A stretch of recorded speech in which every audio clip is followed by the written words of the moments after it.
La casa di The Human Safety Net è a ingresso libero con donazione volontaria, ha una biblioteca, un museum shop, un ristorante, quindi uno spazio pensato per la comunità dove le persone possono venire qui, stare bene da sole, conoscendo nuove persone o con gli amici, proprio perché l'idea è di un luogo dove tutti possono sentirsi a casa. La casa di The Human Safety Net è l'amplificatore della fondazione di Generali The Human Safety Net. La fondazione si occupa di sostenere le persone più vulnerabili, famiglie con bambini piccoli e rifugiati,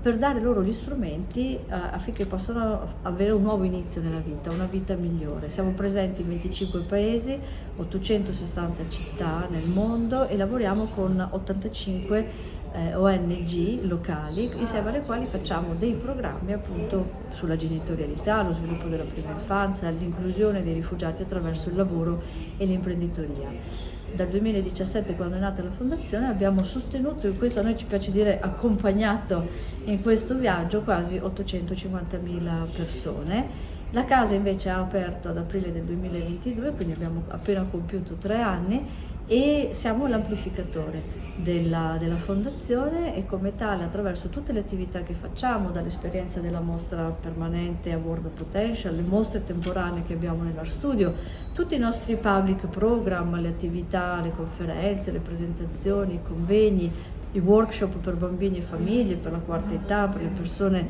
che hanno diverse forme di disabilità, tutto quello che facciamo racconta come tutti noi possiamo avere un impatto sociale, come partendo dal nostro potenziale, allenando il nostro potenziale e stando meglio con noi stessi, possiamo andare verso gli altri in una maniera più aperta, più costruttiva, perché alla fine quello che è la fondazione di Human Safety Net è un movimento di persone che aiuta persone e quindi l'idea è proprio di essere parte tutti insieme di questo cambiamento.